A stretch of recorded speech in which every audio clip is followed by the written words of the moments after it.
So in today's class we are continuing with our life processes.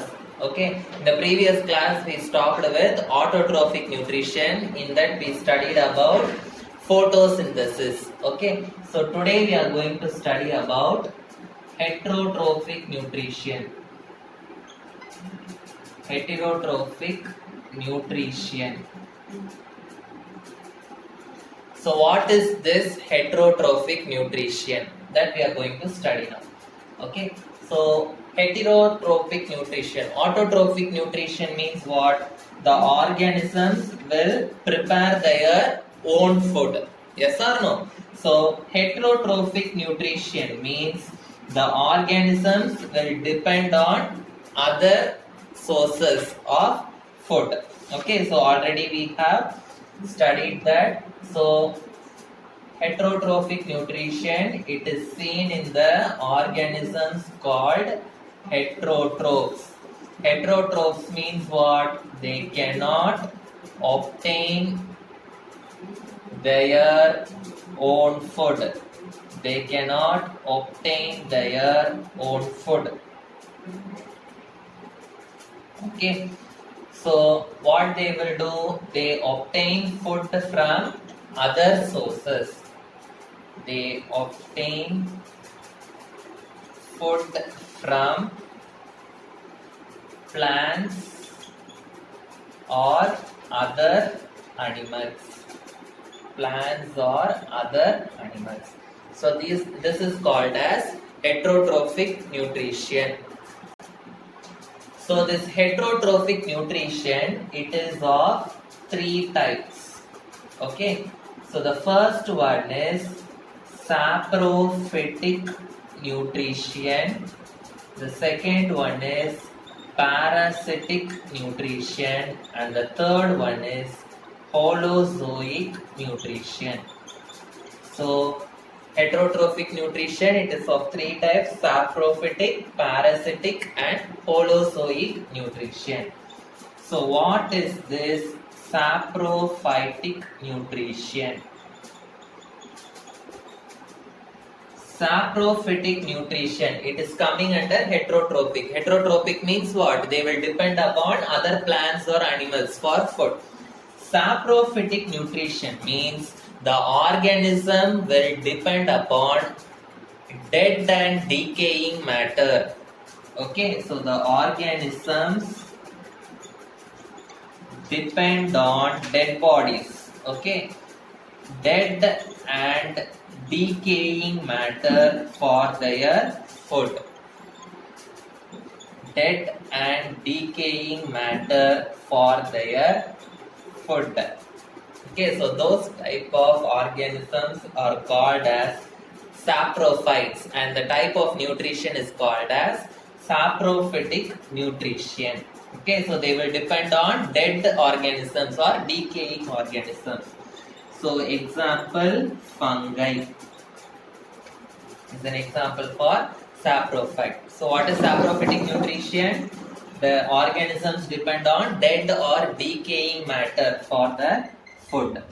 Okay, so the next one is parasitic nutrition. Parasitic nutrition. Parasitic nutrition means the organisms will depend on other animals or other plants for food, and that plant or animal will be living. Okay, so parasitic nutrition means the organisms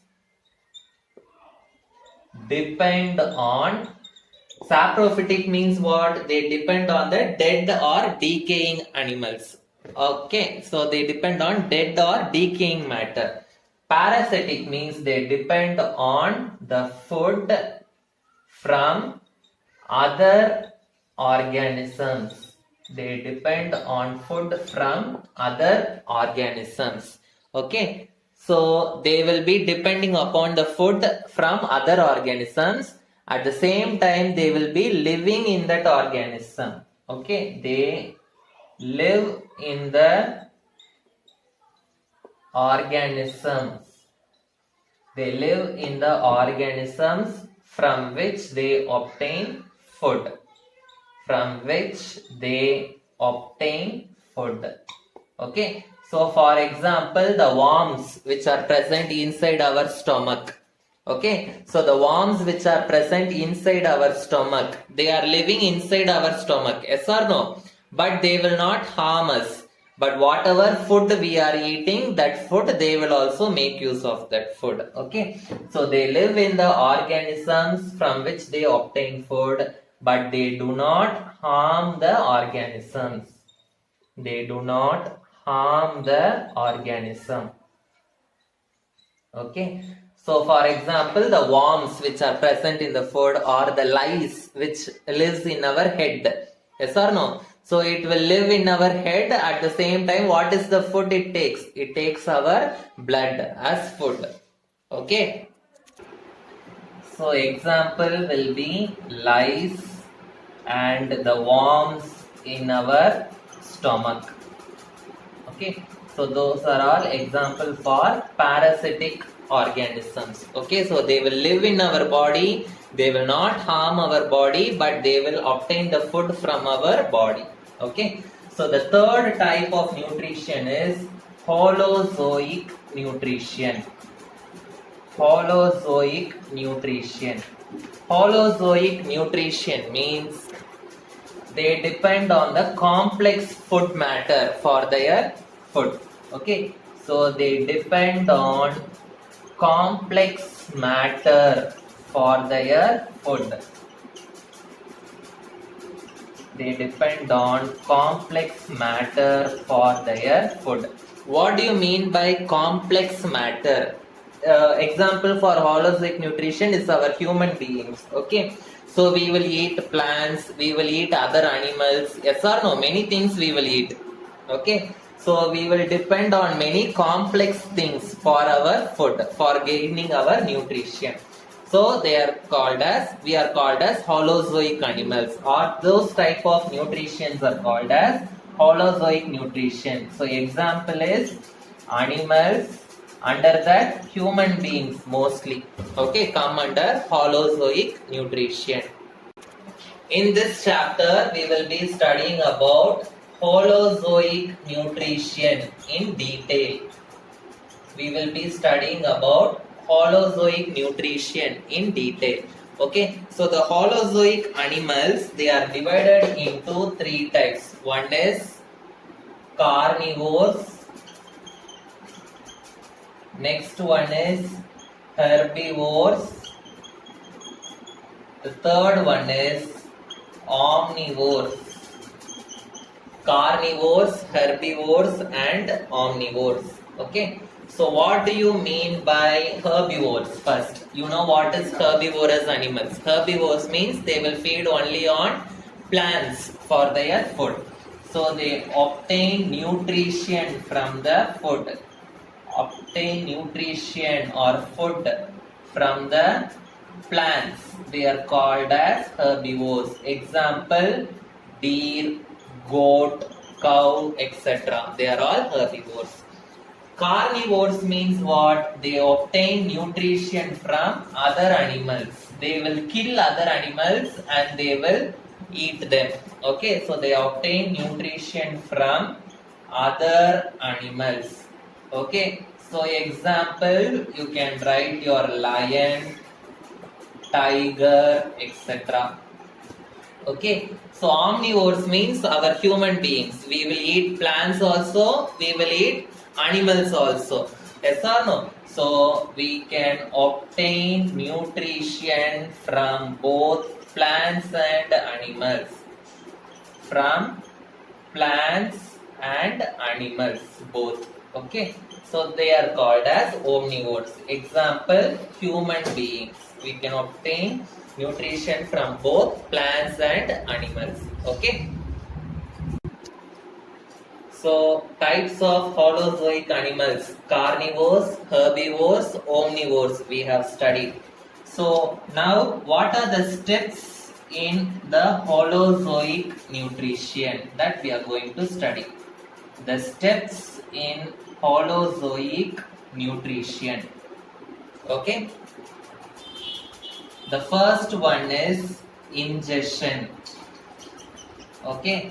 The second one is digestion. The third step is absorption. The fourth one is assimilation. And the last one is adhesion. So first we must know what are these things. Okay. So the first one is ingestion. What do you mean by ingestion? Ingestion means intake of food. Okay. Ingestion means intake of food. So all the organisms, how they are taking their food, that is called as ingestion. The next one is digestion. Digestion means what? The food is digested. Food is digested means what? The complex food, it is broken down into simple substances. So the digestion means the complex food material is broken down to simpler substances. Broken down to simpler substances, that is called as absorption. Absorption means, now here in digestion the food is broken down into simpler substances. Absorption means the nutrients which are present in the food, okay, that will be absorbed by the body. Okay, absorption means the nutrients, okay, the nutrients in the food will be absorbed by the body, that is called as absorption. Next, assimilation. Assimilation means what? Okay, so the food is broken down into simple substances and all the nutrients in the food are absorbed by the body. Now assimilation means from the food what we should get? We should get energy. Yes or no? So how the food is converted into energy? How the food is utilized for getting energy? That is called as assimilation. So what is assimilation? Obtain, or how the food is utilized. Utilization of food. Utilization of food to obtain energy. So how we can get energy from the food, that is explained in the assimilation process. And the third one is adhesion. Adhesion means whatever food is not absorbed or not digested. Okay, so the unabsorbed food or the undigested food, the waste food materials, it is excreted, and that is called as adhesion. So what is adhesion? The excretion of the undigested or the unabsorbed food is called as adhesion. Undigested or unabsorbed food is called as adhesion. So in today's class we studied what is heterotrophic nutrition. Okay, so what are the types of heterotrophic nutrition? Saprophytic, parasitic, holozoic.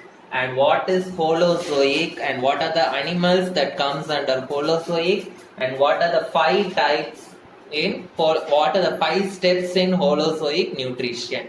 In the next class we are going to study about holozoic nutrition, how it is going to take place in unicellular organisms and how it is going to take place in multicellular organisms. Okay, thank you.